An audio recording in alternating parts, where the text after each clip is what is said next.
یہ کہانی ایک ایسے بچے کی ہے جو کہ عراق میں رہتا تھا. اس کا نام شہروز تھا. وہ ایک لکڑہارے کا بیٹا تھا. اس کے والدین بچپن میں ہی وفات پا گئے تھے اور وہ بچپن سے ہی لکڑیاں کاٹ کر اپنا گزر بسر کرتا تھا. ایک دن وہ جنگل میں لکڑیاں کاٹنے گیا تو شام ہو گئی اور اس نے سوچا کہ وہ تھوڑی دیر آرام کر لے. کیونکہ وہ روزانہ یہاں پر آتا تھا تو اس نے برگد کی درخت کے شاخوں سے برگد کے درخت پر ایک چھوٹا سا جھولا بنایا ہوا تھا. وہ وہاں پر اوپر چڑھ کر سو جاتا تھا تاکہ چرند پرند اور جانوروں سے محفوظ رہ سکے. اس نے سوچا وہ تھوڑی دیر سستا لے اور پھر اس کے بعد لکڑیوں کا گٹھر بنا کر اپنے گھر کی طرف روانہ ہو جائے گا. وہ اس جھولے میں جا کر تھوڑی دیر کے لیے سو گیا. شہروز کو وقت کا پتہ ہی نہیں چلا اور اچانک رات ہو گئی. گھوپ اندھیرا ہو گیا اور چاند نکل آیا. اچانک اس کی آنکھ کھلی تو اس نے دیکھا کہ چاروں طرف تو اندھیرا ہو گیا ہے. وہ ابھی یہ سوچ ہی رہا تھا کہ اچانک آسمان پر ایک رتھ نمودار ہوا اور اس رتھ کو 4 گھوڑے کھینچ رہے تھے اور ان چاروں گھوڑوں کے اوپر خوبصورت پر لگے ہوئے تھے. یہ پرستان کا اڑنے والا رتھ تھا اور اس رتھ پر پرستان کی ملکہ بیٹھی ہوئی تھی. اس رتھ کے پیچھے کئی اور رتھ تھے جن میں بہت ساری پریاں سوار تھیں. یہ سارے رتھ زمین پر اتر آئے. ملکہ پری رتھ سے اتری اور اس نے پریوں کو حکم دیا کہ جشن کا انتظام کیا جائے اور ساری پریاں کام پر لگ گئیں اور دیکھتے ہی دیکھتے جنگل میں منگل کا سماں ہو گیا. طلسمی فانوس روشن ہو گئے. ان کی روشنی اتنی تیز تھی کہ اگر سوئی بھی گرتی تو نظر آ جاتی. ملکہ پری کا تخت عین اس برگد کے درخت کے نیچے بچھایا گیا جس پر شہروز سو رہا تھا. پریوں نے ناچنا اور گانا شروع کر دیا. ان کی آواز اتنی میٹھی تھی کہ ساتھ ہی ساتھ جنگل کے تمام پرندے چہچہانے لگے. شہروز یہ دیکھ کر حیران ہو رہا تھا کہ یہ کیا ماجرا ہے. پہل تو شہروز کو لگا کہ وہ کوئی خواب دیکھ رہا ہے.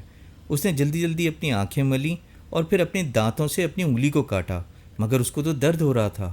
تو پھر وہ حیران ہو گیا کہ آخر یہ پریاں یہاں پر کہاں سے آ گئیں اور یہ کیا ہو رہا ہے. شہروز کے دل میں یہ خیال آیا کہ وہ ان پریوں سے ہی پوچھ لے کہ آخر یہ کیا کر رہی ہیں. مگر پھر اس کو یاد آیا کہ اگر پریاں انسان کو دیکھ لیں تو اس کو قید کر کے پرستان لے جاتی ہیں. یہ سوچ کر وہ رک گیا. آدھی رات تک پریوں کا یہ جشن جاری رہا. پھر اچانک خاموشی چھا گئی. ملکہ پری اپنے تخت سے اٹھی اور اس نے کہا کہ شہزادے نکولائی کو میرے سامنے پیش کیا جائے اور اس کو 15 کوڑے مارے جائیں. پریاں ایک پری ذات کو پکڑ کر اس کے سامنے لے آئیں. پریوں نے شہزادے کو ایک درخت سے باندھ دیا اور ایک پری کوڑا لے کر سامنے آ گئی اور اس نے شڑک کی آواز کے ساتھ زوردار کوڑا پری ذات کی کمر پر مارا اور اس کے منہ سے چیخ نکل گئی. 1 کوڑا، 2 کوڑے، 3 کوڑے، 4 کوڑے اور وہ چیختا چلا جا رہا تھا. شہروز ایک رحم دل انسان تھا. اس کو اس طرح کسی پہ ظلم ہوتا دیکھ کر بہت دکھ ہو رہا تھا. اس نے اپنی جان کی پرواہ کیے بغیر یہ سوچا کہ اس کو اس شہزادے کو بچانا چاہیے اور وہ درخت سے چھلانگ لگا کر نیچے آ گیا. جیسے ہی پریوں نے شہروز کو دیکھا وہ مارے خوف کے چیخنے اور چلانے لگیں اور زور زور سے چیخنے لگیں، آدم زاد، آدم زاد، آدم زاد. ملکہ پری نے گرج کر کہا، اے آدم زاد، کون ہے تو اور یہاں پر کیسے آ گیا؟ شہروز نے کہا، میں غریب لکڑہارا ہوں. لکڑیاں کاٹ کر تھک گیا تھا تو اس درخت پر سو گیا تھا اور میں نے گانے بجانے کی آواز سنی تو میری آنکھ کھل گئی.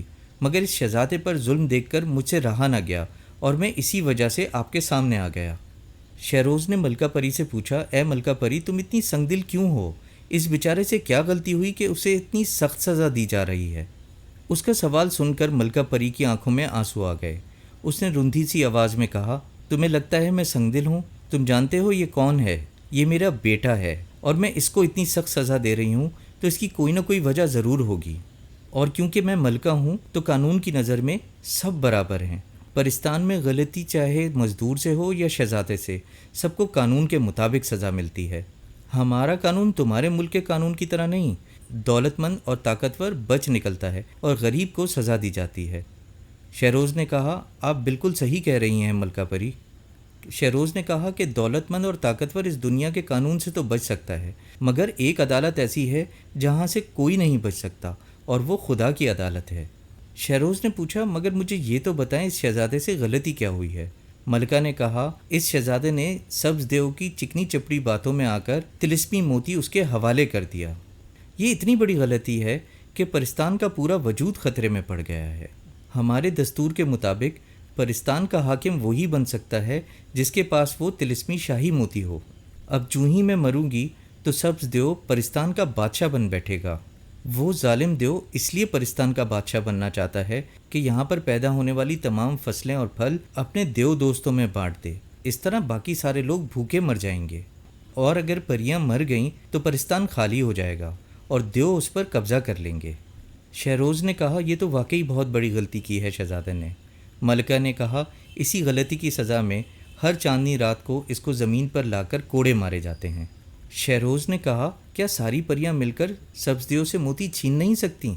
ملکہ نے کہا نہیں، وہ بہت خونخوار اور خطرناک ہے، اور پہلی بات یہ کہ اس تک پہنچنا ہی جان جوکھوں کا کام ہے۔ شہروز نے کہا ذرا مجھے بتائیے کہ اس تک کیسے پہنچا جا سکتا ہے؟ ملکہ نے کہا یہاں سے سینکڑوں میل دور ایک کھنڈر ہے، اور اس کھنڈر میں ایک کنواں ہے، اس کنویں کے اندر ایک بھوتنی رہتی ہے۔ اگر کوئی بھی شخص اس بھوتنی کے ہتھے چڑھ جائے تو وہ اس سے ایک سوال پوچھتی ہے، اگر اس کو سوال کا صحیح جواب مل جائے تو وہ اس کی جان بخش دیتی ہے اور آگے جانے کا راستہ بتا دیتی ہے، اور اگر جواب غلط ہو تو خون پی کر ہڈیاں تک چبا جاتی ہے، اور آج تک کوئی اس کے سوال کا صحیح جواب نہیں دے سکا اور کئی لوگوں نے اپنی جان گنوا دی۔ شہروز نے کہا اچھا مجھے یہ بتائیے کیا سبز دیو میں کوئی نقص ہے؟ مطلب یہ کہ کیا وہ خوشامد پسند ہے، کیا زیادہ سوتا ہے، یا کوئی اور کمی اس میں موجود ہے؟ ملکہ پری نے کہا وہ بہت چالاک اور ہوشیار ہے، رات میں سونا تو الگ، وہ تو دن میں بھی نہیں سوتا اور 24 گھنٹے جاگتا رہتا ہے۔ ہاں مگر اس میں ایک نقص ہے، وہ یہ کہ اس کو دن میں نظر نہیں آتا، لیکن رات کے اندھیرے میں وہ ایک تنکا بھی ڈھونڈ سکتا ہے۔ شہروز سوچ میں پڑ گیا، پھر اس نے کہا ہمارا دین اسلام کہتا ہے کہ کوئی شخص مصیبت میں ہو تو اس کی مدد کرو، اور میں اس مظلوم شہزادے کو بچانے کے لیے سبز دیو سے موتی حاصل کرنے کی کوشش کروں گا۔ تم؟ ملکہ پری نے حیرت زدہ لہجے میں کہا وہ تو تمہیں چٹکی میں مسل دے گا۔ شہروز نے کہا جو خدا کو منظور ہوگا وہی ہوگا۔ کیا آپ مجھے ان کھنڈرات تک پہنچا سکتی ہیں جہاں بھوتنی رہتی ہے؟ ملکہ پری نے کہا ہاں، میرا رتھ تمہیں وہاں پہنچا دے گا، مگر تم ایک بار پھر سوچ لو، تم موت کے منہ میں چھلانگ لگانے جا رہے ہو۔ زندگی اور موت خدا کے ہاتھ میں ہے، دیو کی یا بھوتنی کی کیا مجال کہ وہ میری جان لے سکیں۔ شہروز نے کہا آپ یہیں رکیے، میں اپنے گاؤں سے کچھ ضروری چیزیں لے کر آتا ہوں۔ شہروز گھر آیا، ایک رسہ لیا اور ایک بھونپو اٹھا لیا۔ یہ چیزیں لے کر وہ واپس جنگل آ گیا اور پھر اڑنے والے گھوڑوں کی رتھ میں سوار ہو گیا۔ وہ گھوڑے آسمان کی طرف بلند ہونے لگے، ان کی رفتار بہت تیز تھی۔ 2 گھنٹے مسلسل اڑنے کے بعد گھوڑے نیچے اترنا شروع ہو گئے اور آہستہ آہستہ زمین پر آ گئے۔ اس کے سامنے ٹوٹے پھوٹے کھنڈرات تھے جو بہت دور تک نظر آ رہے تھے۔ چاند کی روشنی میں وہ کھنڈرات انتہائی بھیانک دکھائی دے رہے تھے اور ایسا لگ رہا تھا جیسے بہت سارے جن اکڑوں بیٹھے ہوں۔ کھنڈرات میں جگہ جگہ قبریں بنی ہوئی تھیں، بہت ساری قبریں ٹوٹی پھوٹی تھیں۔ پھر یکایک کھنڈرات ایک آواز سے گونج اٹھے۔ وہ بہت ڈراؤنی اور دہشتناک آواز تھی، وہ ایسی آواز تھی جسے سن کر رگوں میں خون جم جائے۔ پھر چھن چھن کی آواز کے ساتھ کنویں سے بھیانک بھوتنی نکلنے لگی۔ بھوتنی ان درختوں سے بھی لمبی تھی، اس کا چہرہ لمبوترا تھا اور آنکھوں کی جگہ گڑھے پڑے ہوئے تھے۔ وہ اتنی خوفناک تھی کہ ایک لمحے کے لیے شہروز کا خون منجمد ہو گیا۔ بھوتنی درختوں سے بھی لمبی تھی، اس کا لمبوترا چہرہ اور آنکھوں کی جگہ گڑھے پڑے ہوئے تھے، اس کی زبان باہر کی طرف لٹکی ہوئی تھی، اس کے سر پر کانٹوں کی طرح کھڑے ہوئے بال اور بہت سیاہ رنگت تھی۔ اس بھوتنی نے دونوں ہاتھ سینے پر مار کر ایسی چیخ ماری کہ موسیٰ دہل گیا، ایسی بھیانک چیخ جس سے کانوں کے پردے پھٹ جائیں۔ بھوتنی نے کہا آ جا اے انسان، میرے پاس آ جا تاکہ میں تیرا خون پی سکوں، اور یہ کہتے ہوئے اس کی شکل مزید بھیانک ہو گئی تھی۔ شہروز نے کہا اے بھوتنی، میں تیرے سوال کا جواب دینے آیا ہوں۔ بھوتنی نے کہا اچھا، تیرے جیسے کئی آئے اور کوئی بھی جواب نہ دے سکا اور انہوں نے میرا پیٹ بھر دیا۔ اگر تجھے سوال کا جواب دینا ہے تو یہ دیکھ۔ یہ کہہ کر بھوتنی نے اپنے ہاتھ ہوا میں بلند کیے۔ بھوتنی کے ہاتھ اوپر کرتے ہی ایک دیوار روشن ہو گئی اور اس پہ ایک منظر نظر آنے لگا۔ اس منظر میں ایک کھیت تھا جس کے چاروں طرف باڑ لگی ہوئی تھی، اور پھر دیکھتے ہی دیکھتے باڑ نے کھیتوں کو کھانا شروع کر دیا، یہاں تک کہ سارا کھیت اجڑ گیا اور اس کے ساتھ ہی دیوار تاریک ہو گئی۔ بھوتنی نے شہروز کی طرف دیکھا اور کہا بتا اس کا کیا مطلب ہے؟ شہروز مسکرایا اور اس نے کہا یہ تو بہت آسان سوال ہے۔ یہ کھیت ایک اس بددیانت شخص کی مانند ہے جس کے پاس کسی نے رقم رکھوائی تھی اور پھر اس نے وہ رقم کھانا شروع کر دی اور اس نے آخر میں ساری رقم ختم کر دی۔ بھوتنی پریشان ہو گئی، اس کی آنکھیں گول گول گھومنا شروع ہو گئیں اور اس کا قد بھی چھوٹا ہو گیا، اس کی زبان بھی اندر چلی گئی۔ بھوتنی نے کہا، اے نوجوان، تو نے بالکل درست جواب دیا ہے، اب تو مجھے بتا تو مجھ سے کیا چاہتا ہے؟ شہروز نے کہا، میں تم سے سبز دیو کا پتہ معلوم کرنا چاہتا ہوں کیونکہ میں اس کے پاس جانا چاہتا ہوں، مگر میں ابھی نہیں جاؤں گا بلکہ صبح کی روشنی میں جاؤں گا۔ بھوتنی نے کہا، ٹھیک ہے۔ یہ کہہ کر بھوتنی نے ایک قبر پر زوردار پھونک ماری۔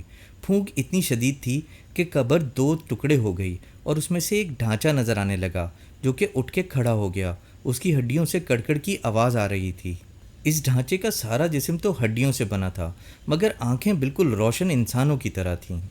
اس ڈھانچے نے سر جھکایا اور اس کے منہ کی ہڈیاں ہلیں جس میں سے آواز آئی، اے کھنڈرات کی ملکہ، تیرا غلام حاضر ہے، بتا مجھ سے کیا کروانا چاہتی ہے؟ بھوتنی نے کہا، اے میرے غلام ڈھانچے، اس نوجوان کو سبز دیو کے قلعے میں لے جا اور پھر وہاں سے واپس لے آ۔ ڈھانچے نے شہروز کا ہاتھ تھاما تو اس کا ہاتھ برف کی طرح سرد ہو رہا تھا۔ ڈھانچے نے شہروز کو کہا کہ تم اپنی آنکھیں بند کرو، اور پھر وہ زمین میں غرق ہو گیا۔ تھوڑی دیر تک زمین کے اندر سفر جاری رہا، پھر تھوڑی دیر کے بعد وہ زمین سے باہر نکل آئے۔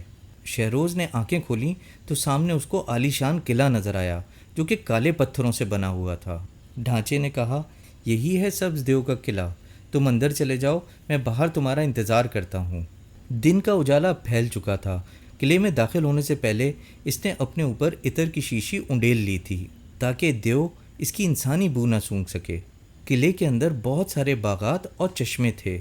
وہاں وہ سبز دیو بھی نظر آ گیا، وہ پھل کھانے میں مصروف تھا۔ شہروز نے بھونپو منہ سے لگایا اور زور سے بولا، او سبز دیو، کھڑا ہو جا، ہم کوکاف سے دیوؤں کے بادشاہ آئے ہیں۔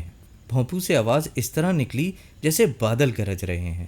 سبز دیو فوراً اٹھ کر کھڑا ہو گیا اور زور سے بولا، کیا مجھ سے بڑا بھی کوئی دیو ہے؟ میرا جسم تو اتنا بڑا ہے کہ 10 دیو ایک دوسرے کے اوپر کھڑے ہو کر بھی مجھ سے چھوٹے نظر آتے ہیں۔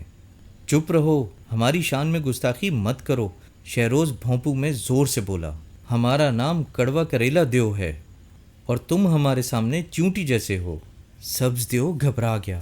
اس نے سوچا کہ جب دیو کی آواز اتنی گرجدار ہے تو وہ خود کتنا بڑا ہوگا۔ وہ بولا، تمہارے پاس کیا ثبوت ہے کہ تم واقعی اتنے بڑے دیو ہو؟ کہیں ایسا تو نہیں کہ تم مجھے بیوقوف بنا رہے ہو کیونکہ میں دن کو نہیں دیکھ سکتا۔ شہروز بولا، او ناہنجار دیو، ہمیں جھوٹا کہتے ہو؟ لے، ہم تیری طرف اپنی مونچھ کا بال پھینک رہے ہیں، اس سے ہمارے قد کا اندازہ لگانا۔ یہ کہہ کر شہروز نے رسہ دیو کی طرف پھینکا۔ سبز دیو نے رسے کو ہاتھ سے ٹٹولا تو گھبرا گیا۔ اس نے سوچا کہ اتنا بڑا دیو کہاں سے آ گیا۔ اس نے کہا، حضور، میں مانتا ہوں آپ ہی سب سے بڑے دیو ہیں، فرمائیے میرے لیے کیا حکم ہے؟ اس نے گرجدار آواز میں کہا، ہمیں وہ شاہی طلسمی موتی چاہیے جو تم پرستان سے لائے ہو۔ جلدی بتاؤ وہ موتی کہاں ہے، ورنہ ابھی تمہاری گردن توڑ کر سارا خون پی جاؤں گا۔ سبز دیو نے دل میں سوچا کہ جس کی مونچھ کا بال اتنا بڑا اور موٹا ہے وہ خود کتنا بڑا ہوگا، اور وہ تو میری گردن ایک سوکھی ٹہنی کی طرح توڑ ڈالے گا، اس لیے موتی اس کے حوالے کر کر جان بچا لینی چاہیے۔ اس نے سوچا، جان ہے تو جہان ہے۔ اس نے کہا، سرکار ناراض مت ہوئیے، میں تو آپ کا خادم ہوں، میں ابھی آپ کو موتی پیش کرتا ہوں، اور اپنے بالوں سے موتی نکال کر شہروز کو دے دیا۔ شہروز نے 2-3 زوردار کہکے لگائے اور وہ کھنڈرات سے باہر آ گیا۔ ڈھانچے کے ساتھ وہ زمین سے ہوتا ہوا کھنڈرات میں پہنچا اور کھنڈرات کے باہر کھڑے ہوئے رتوں میں سوار ہو گیا اور جلدی سے اس جنگل کی طرف روانہ ہو گیا۔ وہاں پر پریوں کی ملکہ بے صبری سے اس کا انتظار کر رہی تھی۔ موسیٰ نے جا کر موتی اس کے حوالے کیا۔ موتی کو دیکھ کر وہ خوشی سے ناچنے لگی۔ شہزادے نکولائی نے بھی اس کا بہت شکریہ ادا کیا اور ساری پریاں مل کر اسے گھر تک چھوڑنے کے لیے آئیں۔ اس کے بعد موسیٰ کبھی بھی جنگل میں لکڑیاں کاٹنے نہیں گیا، اور اسے جانے کی ضرورت بھی کیا تھی۔ پریوں کی ملکہ نے اسے اتنے ہیرے جواہرات اور زیورات دے دیے تھے کہ وہ اس شہر کا سب سے امیر آدمی بن گیا تھا۔